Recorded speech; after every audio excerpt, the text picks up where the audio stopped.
actually going to record this. There's a couple of proofs on here that we're going to be looking at. One of them is a very important proof, very famous proof. The other one is a not so famous counterpart to it. They're proving the same thing, but one is a very famous one and one's not so famous. So we're talking, this is actually just covering irrational magnitudes in your book. If you want to follow along, this starts on, let's see, starts on page 82 in your textbook. Irrational magnitudes is kind of their way of talking about irrational numbers. Where did irrational numbers come from? So let's begin talking about the history of the irrational numbers. First of all, rational numbers were determined to be a quotient. Anything that looks like a fraction, p over q, q is not equal to 0. You weren't allowed to divide by 0. And p and q are integers. So they used these fractional amounts to kind of determine distances and stuff like that. And that is, I don't know why they called it rational, but they called them rational numbers, these fractional amounts. The early mathematicians thought that the rational numbers were tied to distances that one could use to divide a line segment. So if you had a line segment that, say, had some length on it, whatever length that was, and then if you want to divide it in a half, then you would mark where your 1/2 was on your line segment. So you have your line segment. This goes from O to P. And if you want 1/2, then 1/2 would be the point that marked the middle of it, and this would mark the 1/2, and that would be the division of the line segment into 1/2. If you want to divide it into thirds, then you'd have 1/3 over here, and you'd have 2/3 over here, and that would be your, except that 2/3 looks more like 3/4, and that would be your division into thirds. So these numbers on the line segment that you're marking can generate a number line, and these are the fractional amounts in between your number line.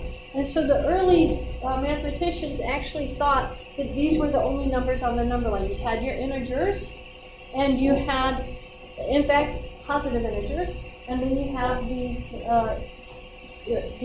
rational numbers that subdivided the positive integers.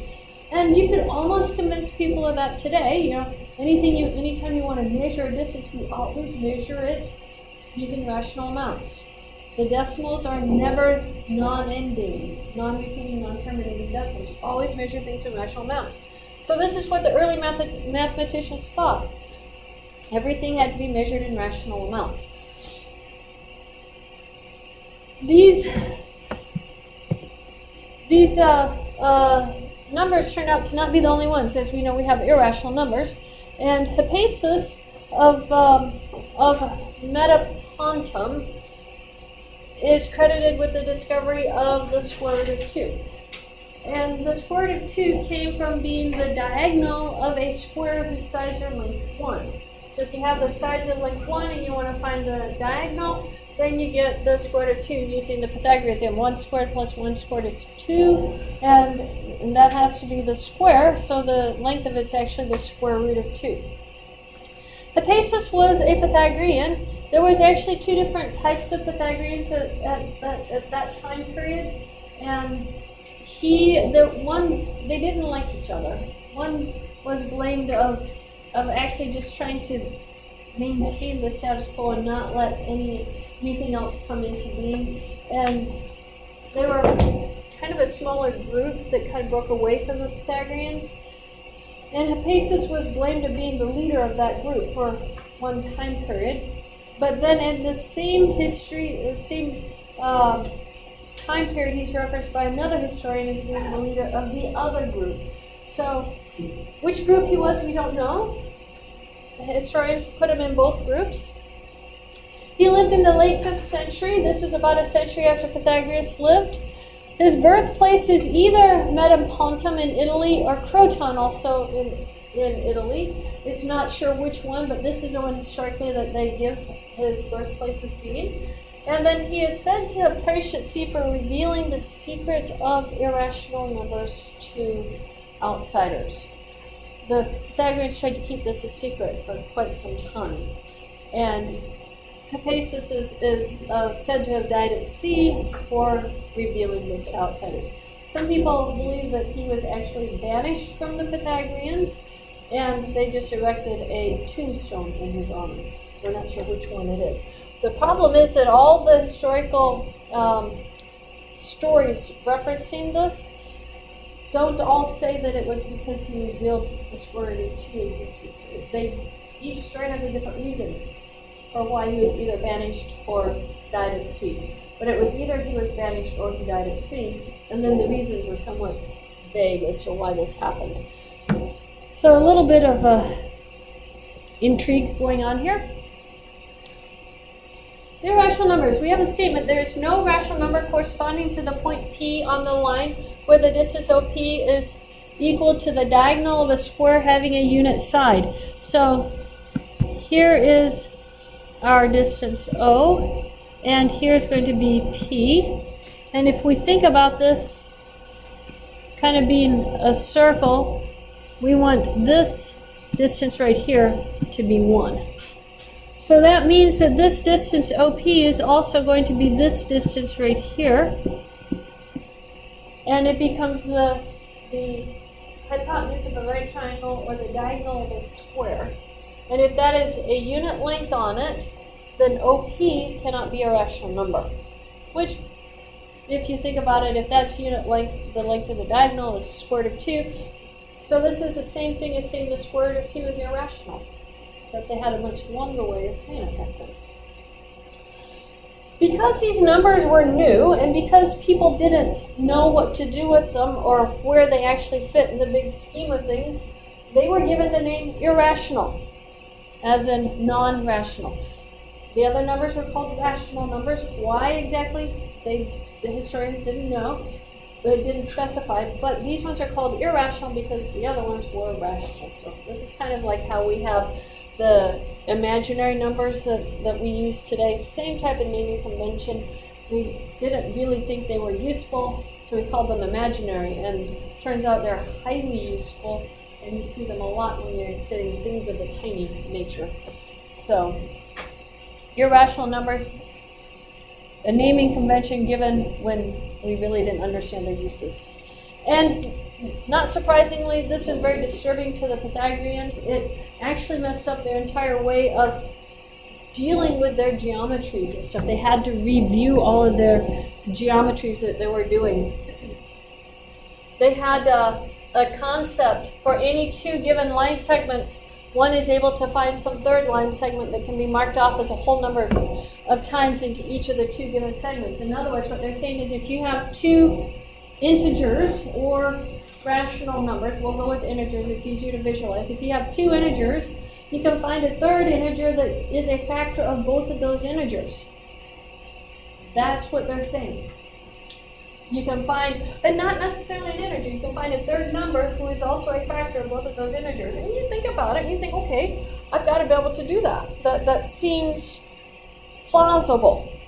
But when you have square root of 2 floating around here as a possibility of numbers, then it messes this whole idea up. So if you take S and D to be the sided diagonal of a square, so here's my square, side S, D is going to be the diagonal. If S and D are your two integers here, what do we know about that diagonal of the square? It's an irrational number, right? It has to be an irrational number. It's going to be the square root of 2 times S. So what they're saying is if you can write S as some multiple of T and D as some other multiple of T, you find your formula for D determined by S. It's going to be S squared plus S squared is 2S squared. Take the square root. So you get D is S times the square root of 2. If you substitute both of those, D for right here, and then using your S equals to BT and your D equals to AT, you get AT is equal to BT times the square root of 2. Solve that for the square root of 2, and you have the square root of 2 is a fraction. Square root of 2 is not a fraction. So it totally messes up their basic whole geometric idea that you could take any two line segments and find another line segment that divides evenly into both of those, which is something we still sort of intrinsically think should be able to happen, but it can't happen. So what their conclusion to all of this is, and they give it this term, there exist incommensurable line segments. That means they're not co-measurable. Incommensurable line segments. Now, go on to the next slide. We're going to look at the geometric argument to show that you don't have incommensurable, that you do have incommensurable line segments. What we're going to do is we're going to assume that this AC is going to be my diagonal. And I'm going to assume that this is a square. So AB is going to be equal to AC. That's the assumptions that I'm going to use. Those are because it's going to be a square. So let's run through this process right here. What I'm going to do is I'm going to mark B1 on my diagonal.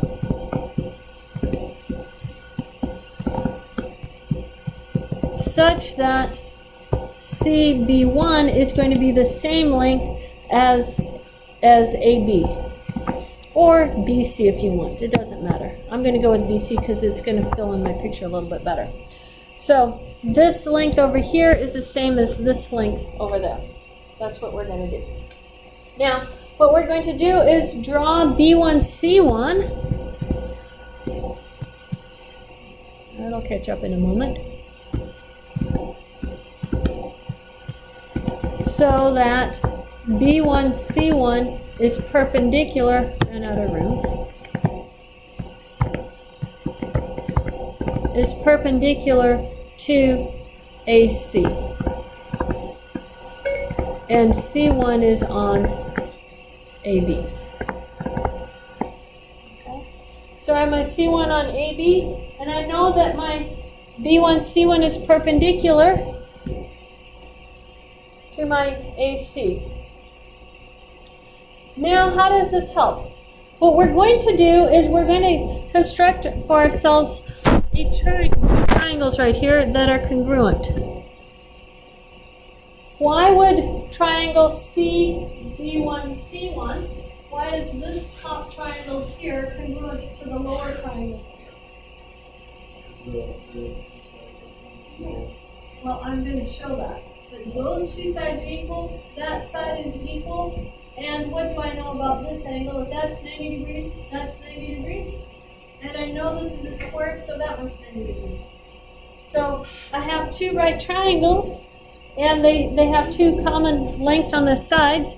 So this would be, it looks like angle side side, but angle side side works with right triangles. Oh, I didn't want to red. So since triangle B1C1C and triangle CBC1 are right triangles, and I know that they share that common side, I know that triangle CB1C1 is equivalent to triangle CBC1. What that tells me is then that my third sides are equal. So B1C1 has to be equal to BC1. Now, that's part of the argument. No yardsticks. There used to be yardsticks in here. Oh well. I'm trying to get AB1 and B1C1 to be the same length. That's my goal. I want to get those two segments to be the same length. Notice what you know about your triangles here. This angle right here, this full angle over here has to be the same as that angle over there at A. I'm going to call this angle 1 and this angle 2. Why are those two angles the same?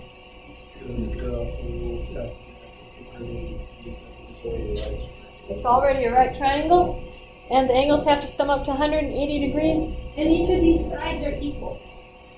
So it's an isosceles triangle, an isosceles right triangle. So I'm going to write angle 1 is equal to angle 2, since triangle ABC is an isosceles triangle, has two equal sides.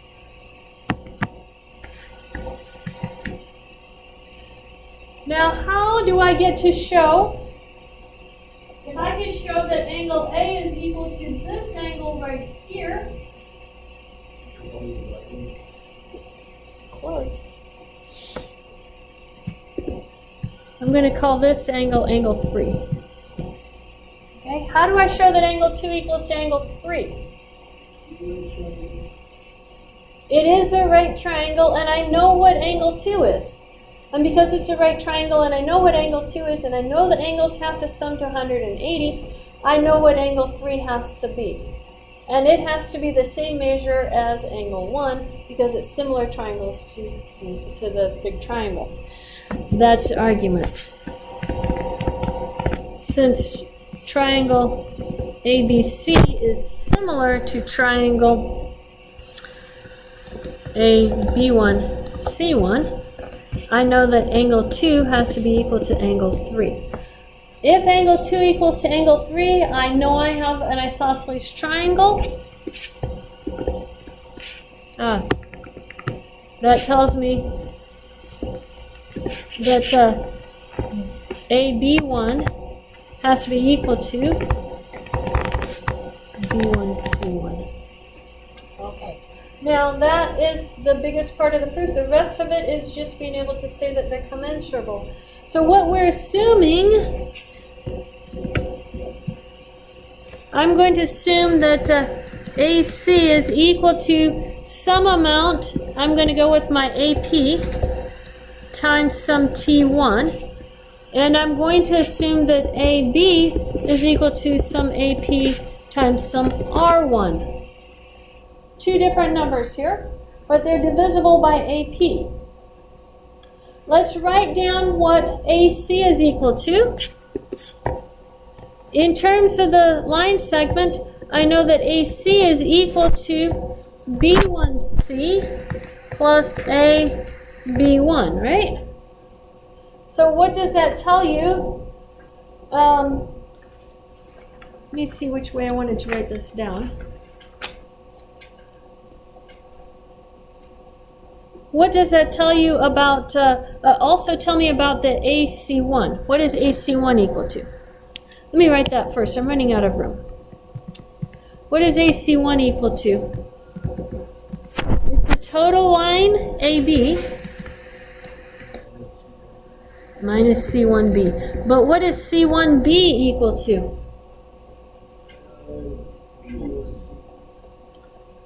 How about AB1? Yeah, that's the one I want. AB minus AB1. Because they're equal to each other, I can substitute it in. Now I know that AB is equal to AP times R1 right here, right? AP times R1.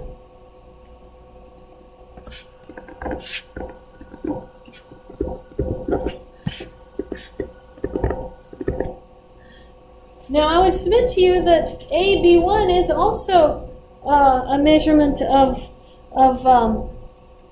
AP, and let's see why. AB1, that first part up there, is AC minus B1C, right?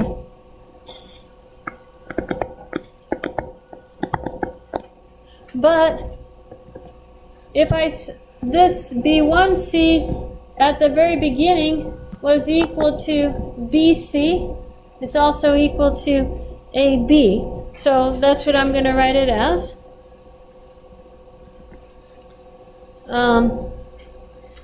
AC is equal to, no, I'm writing the AC.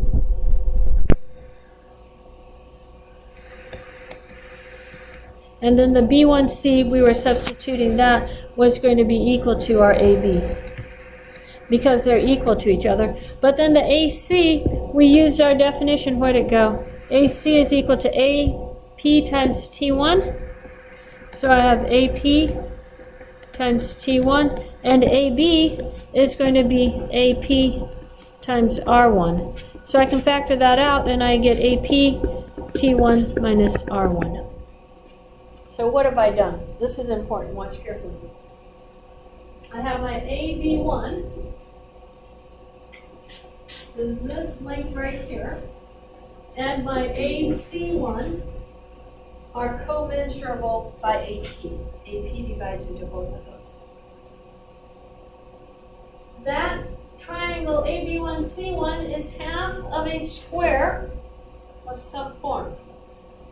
If I repeat the whole process, I will get another square that is smaller than half the size of this square. See, this square, if you continue it out, that's smaller than half the size of the original square. Do you guys see that? So if you repeat the process on this one, it will get to be smaller than half the size of that one. And if you do it again, each time you get commensurable line segments, it will be smaller. Eventually it gets smaller than the distance of A to P.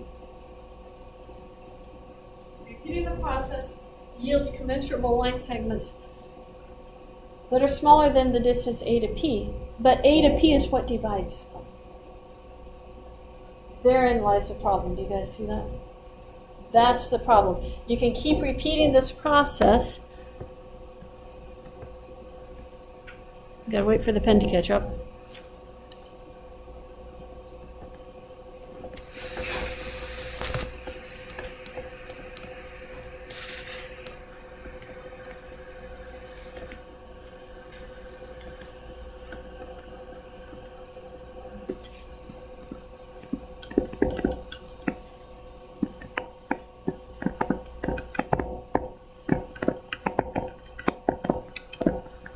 And you have it smaller in side length than the side length that divides it, which is our contradiction. So that gives us a contradiction. Now, this was more than likely the proof that they used, that the Pythagoreans used to demonstrate that the square root of 2 is irrational. They didn't call it the square root of 2. They didn't have any numbers in it, but this is a method that they would have used to demonstrate that it can't happen. The one that I'm going to show you next is the one you are going to do for me on a test. So this one you will want. What happened to it? Oh, I need Euclid's lemma. Before we do that, I need to give you Euclid's lemma. Euclid's lemma. If prime P divides the product of two numbers, A times B, then P also has to divide one of those integers, A, or the other integer, B. If P is prime, and it divides the product of two integers, even if those integers are not prime, P has to divide at least one of those integers. This is Euclid's lemma. Euclid's lemma first appears as a proposition 30 in book 7 of Euclid's Elements. Euclid probably is not the one who wrote this lemma, but he compiled a lot of mathematics. The generalization of the lemma to the integers appears by Jean Presset in his book Nouveaux éléments de mathématiques in 1681. And then Gauss also used this lemma to prove the uniqueness of the decomposition of a number into primes. So prime factor decomposition was done by Gauss using this lemma. So we're unsure when this lemma came about. We don't know if it predates the Pythagoreans. Euclid and the Pythagoreans were somewhat contemporary because the Pythagoreans spanned several hundred years. Euclid was part of that time period, so we don't know if Euclid wrote it and the Pythagoreans got it from him, or if Euclid got it from the Pythagoreans. We don't know that. All we know is that the first representation of Euclid's lemma appears in Euclid's Elements. And we're going to be using that to prove this. This proof goes back to Aristotle. Aristotle knew of this proof.